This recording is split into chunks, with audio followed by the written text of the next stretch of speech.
Grenlandiya. Dunyoning eng katta orolida g'alati narsalar sodir bo'lmoqda.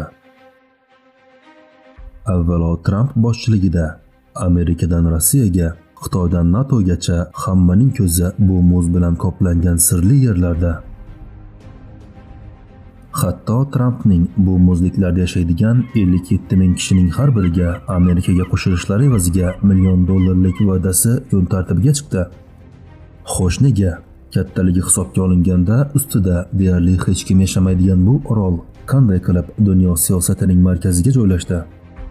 Muzliklar erigan sari faqat yangi savdo yo'llari ochilyaptimi yoki uzoq zamondan beri yashirin qolgan bir narsami yuzaga chiqyapti?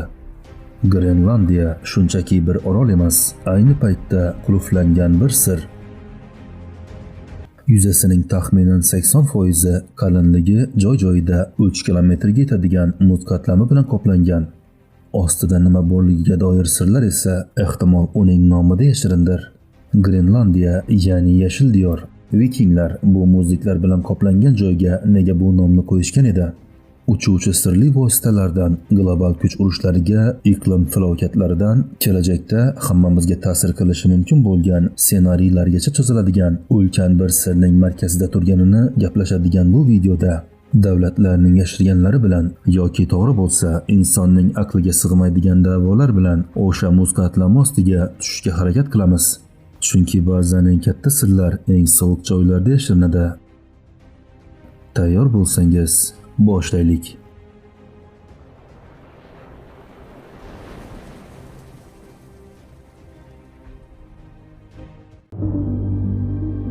The Economist jurnalining yangi muqovasi bilan boshlaymiz. Economist muqovalari oddiy bir vizual tasvir emasligini, o'tmishda urushlarni, inqirozlarni va global sinishlarni oylar oldindan ishora qilishi bilan mashhur bo'lganini endi hammamiz bilamiz.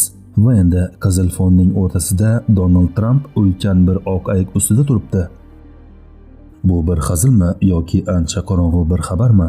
Oq ayiq, ya'ni Grenlandiya va Trumpning bu ayiq ustida turishi tasodifiy bir tasvir emas. Kuch, hukmronlik va muzlarning xo'jayini metaforasi. Eslang, Trump kameralar qarshisiga chiqdi va Grenlandiyani sotib olmoqchimiz dedi. Dunyo kuldi, Grenlandiyaning egasi Daniya kuldi. Media buni telba bir prezidentning absurd g'oyasi sifatida taqdim etdi. Ammo hech kim shu savolni yetarlicha so'ramadi. Bir AQSh prezidenti nega dunyoning eng katta orolini sotib olmoqchi bo'ladi? Ustiga ustak muz bilan qoplangan bir joyni. Trump ko'chmas mulk kelib chiqishiga ega. Ha, ammo bu qadam oddiy yer savdosidan ancha ko'proq narsani eslatadi. Ko'rinishidan Trump shunchaki shov qilmayapti, balki Grenlandiyaning qulflangan sandig'i ichida nima borligini biladigan bir necha kishidan biridir. Yoki hech bo'lmaganda o'sha sandiqning qopqog'i yaqin orada ochilishini hammadan oldin sezgan biridir. Bugun biz bu yerga Grenlandiya deymiz. Ammo vikinglar bu yerga Grenland, ya'ni yashil diyor degan edi. Ilk qarashda bir aldovdek tuyuladi. Chunki ko'zimiz oldida oppoq muz bilan qoplangan bir orol bor. Ammo ilm shuni aytadi, vikinglar aslida haq edi. Grenlandiya o'tmishda haqiqatdan ham yashil edi. Muz yadrolari va tuproqdan namunalari bu orolning bir vaqtlar o'simlik qoplami, daryolar va hayotga ega bo'lganini isbotlaydi. So'ngra iqlim o'zgardi, muzliklar keldi va bu yerlar minglab yillar davomida ulkan bir muz qatlami ostida muhrlandi. Endi esa tarix yana harakatga kelmoqda. Grenlandiyadagi muzliklar eriy boshladi. Ustiga ustak kutilganidan ancha tez. Agar bu erish shu tezlikda davom etsa, dunyo dengiz sathining taxminan 7 metr ko'tarilishi unchalik ham uzoq ssenariy emas. Bu bizga kichik bir raqamdek tuyulishi mumkin, ammo ma'nosi dahshatli. Miami, New Orleans, Amsterdam, Venetsiya, Bangladesh deltasi, Shanxay kabi ulkan qirg'oq shaharlari xaritadan o'chib ketishi mumkin. 100 millionlab insonlar joyidan ko'chirilishi mumkin. Turkiyadagi ko'plab qirg'oq shaharlari ham bu holatdan o'z ulushini oladi. Bu kichik bir iqlim inqirozi emas, go'yo kichik bir qiyomat ssenariysi. Xo'sh, keyin nima bo'ladi? Muzlar chekinganda bu orol yana yashillikka qaytadimi? Yoki uzoq zamondan beri muz ostida yashirinib yotgan yerlar faqat yangi yashash hududlarini emas, noma'lum sirlarni ham ochib beradimi? Chunki Grenlandiyadagi muz faqat suvni emas, o'tmishni ham saqlaydi. hatto balki yer tashqarisiga oid bir texnologiyani. Shu sabab muzlar erigan sari insoniyat faqat kelajagi bilan emas, balki hech qachon bilmagan bir o'tmish bilan ham yuzlanishga majbur bo'ladi. Birozdan keyin muzning ortida nima yashiringan degan savolga va o'sha dahshatli da'volarga alohida to'xtalaman. Ammo hozir muzning ostidan chiqaylik. Hatto muzning ham ustiga, atmosferadan nariga, yanada yuqorilarga qaraylik.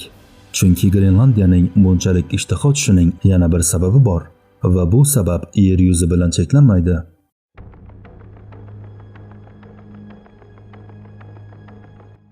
Bugun dunyo kuchlari endi faqat quruqlikda, dengizda yoki havoda urushmayapti. Yangi front, koinot, sun'iy yo'ldoshlar, erta ogohlantirish tizimlari, raketa mudofaa tarmoqlari, hatto kelajak qurollari, ularning barchasi osmonlarda va aynan shu nuqtada. Grenlandiya go'yo dunyoning shimolidan ochilgan kosmik darvozasi kabi turibdi. Donald Trampning prezidentligi davrida tashlangan eng muhim qadamlardan biri AQSh kosmik kuchlarini tashkil etilishi edi. Bu tasodif emas. Xuddi shu davrda Trampning Elon Musk bilan o'rnatgan yaqin munosabati ham diqqatga sazovor. SpaceX, Starlink sun'iy yo'ldoshlari, qayta foydalaniladigan raketalar. Bular shunchaki tijoriy loyihalar emas, kosmosda ustunlik o'rnatish poygasining bir qismi. Grenlandiya esa bu poygada muhim sakrash taxtasi. Qutb joylashuvi tufayli raketalarni, sun'iy yo'ldoshlarni va ballistik tizimlarni kuzatish uchun noyob nuqta. Allaqachon AQShning yillar davomida bu yerda joylashgan Tule bazasi bugungi nomi bilan Pitik aynan shuning uchun mavjud. Erta ogohlantirish, radar va kosmos kuzatuvi. Tramp Grenlandiyani xohlar ekan, balki shunchaki yerga emas, osmon sari ochiladigan nazorat nuqtasini xohlayotgandir. Xitoy va Rossiyaning kosmosda tez suratda kuchayib borayotgan bir davrda Grenlandiyani nazorat qilish, o'yin qoidalarini qo'lda ushlash degani. Ya'ni masala faqat muz, neft yoki savdo yo'llari emas. Masala kelajak urushlari qayerda yutilishida. Va endi yana pastga tushamiz, chunki asosiy savol hanuz o'sha yerda turibdi. Muz ostida nima bor? Grenlandiyaga uzoqdan qaraganingizda oppoq muzlab qolgan ulkan bir quruqlikni ko'ramiz. Ammo bu tasvir haqiqatning faqat ustki qatlami. Chunki Grenlandiyaning asl hikoyasi uning ostidan boshlanadi. Olimlar radarlar va sun'iy yo'ldosh skanerlar orqali muz qatlamining ostiga qaray boshlaganlarida kutilganidan ancha g'alati manzara bilan to'qnash kelishdi. Muz ostida tog'lar, vodiylar, daryo o'zanlari, hatto kilometrlab cho'zilgan devonlar bor. Ha, Grenlandiya ostida Amerikadagi Buyuk kanyondan ham uzunroq deb o'ylangan ulkan mega kanyon mavjud.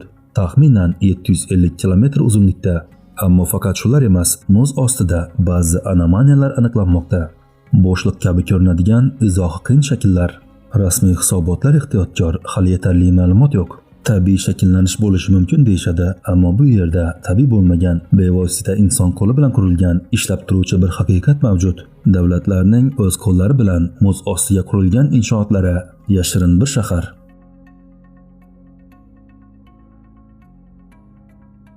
Bu endi bir davo yoki internet mishmishi emas. Bu haqiqiylik bevosita davlat arxivlariga kirgan, yillar o'tib rasmiy tan olingan haqiqatdir.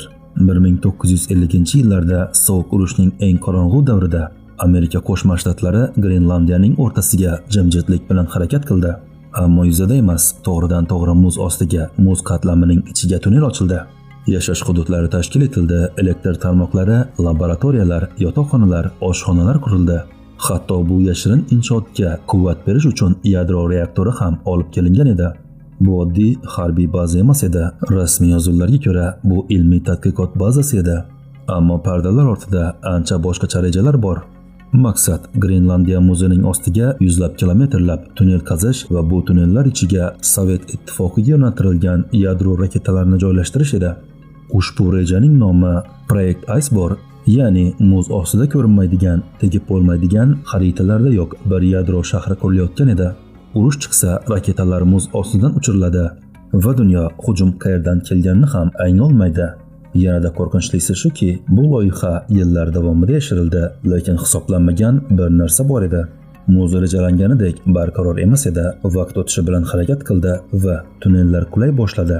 inshootlar deformatsiyaga uchradi va bir kuni Amerika bu yerni tark etishga majbur bo'ldi. Yadro chiqindilari, yoqilg'i qoldiqlari va noma'lum moddalar bilan birga hamma narsa muz ostida qoldirildi. Bugun bu yer sirli ravishda tark etilgan hisoblanadi. Ammo u yerda qoldirilgan narsalar aniq nima ekanligi hanuz noaniq. Va endi shu nuqtada ushbu savol inkor qilib bo'lmas darajaga yetadi. Agar Amerika o'nlab yil oldin muz ostida bir shahar qura olgan bo'lsa, bugun nima qilishi mumkin?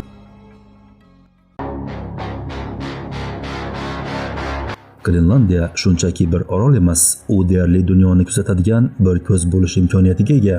Tarixda hamma narsani ko'rgan ko'z ramzi bejiz ishlatilmagan. O'ziklar hukmdoridagi o'sha ko'z minorasi kabi balanddan kuzatuvchi jim, ammo har bir harakatni ko'radigan markaz.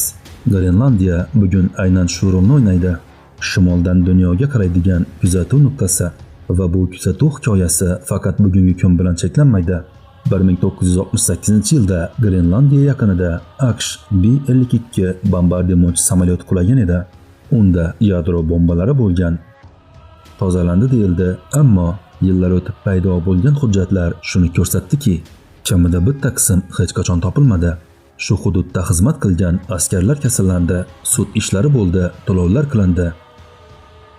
Ya'ni muz ostida faqat tark etilgan bazalar emas, yo'qolgan qismlar ham bo'lishi mumkin. Mana aynan shu nuqtada men aytishim kerak bo'lgan burilish momenti bor. Agar bu da'volar to'g'ri bo'lsa, bu zamonamizning eng katta kashfiyoti bo'lishi mumkin.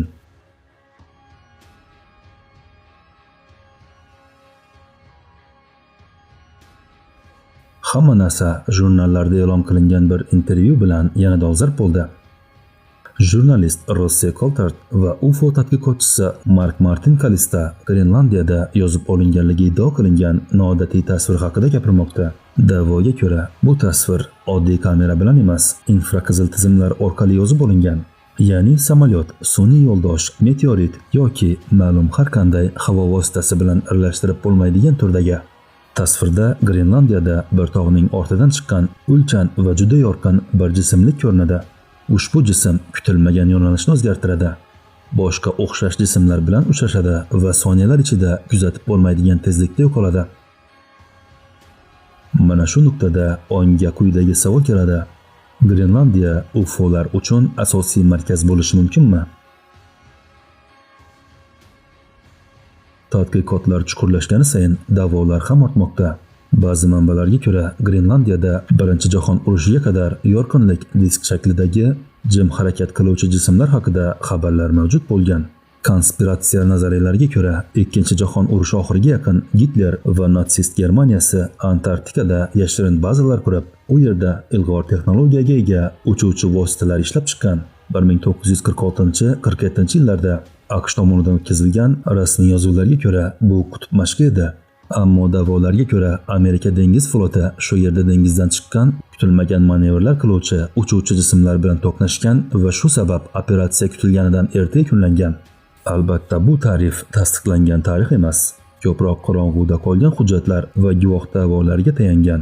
Ammo qiziq tomoni shuki, Grenlandiya va Antarktika kabi qutb hududlari bunday ilg'or texnologiya va yashirin baza mishmishlarining doimo markazida bo'lgan. Va ko'rinib turibdiki, bundan keyin qutb hududlarini ancha ko'proq muhokama qilamiz. Videoni juda ta'sirli tasvir bilan yakunlamoqchiman. Ushbu tasvir Google yerdan olingan haqiqiy sun'iy yo'ldosh tasviri. Grenlandiya muzliklari ostida tabiiy shakllardan aniq ajralib turuvchi uchburchak shaklidagi bir inshoot ko'rinadi. Qarralari juda tekis, burchaklari aniq. Tabiatning tartibsiz tuzilishiga umuman o'xshamaydi. Ba'zi tadqiqotchilar bu shakl muz ostida qisman yotgan bir jism ekanligini da'vo qilmoqda. Hatto diqqat bilan qaralganda old qismida kokpitga, ya'ni uchuvchi boshqaruv qismiga o'xshash bir chiqindi ko'rinadi. Balki bu shunchaki tabiiy shakl bo'lishi mumkin, aniq emas. Ammo shuni yodda tuting, videoning boshida aytganimdek, ba'zan eng katta sirlar eng sovuq joylarda yashirinadi. Keyingi videoga qadar kanalimdagi boshqa ta'sirli videolarga nazar tashlashni unutmang. Ko'rishguncha omon bo'ling.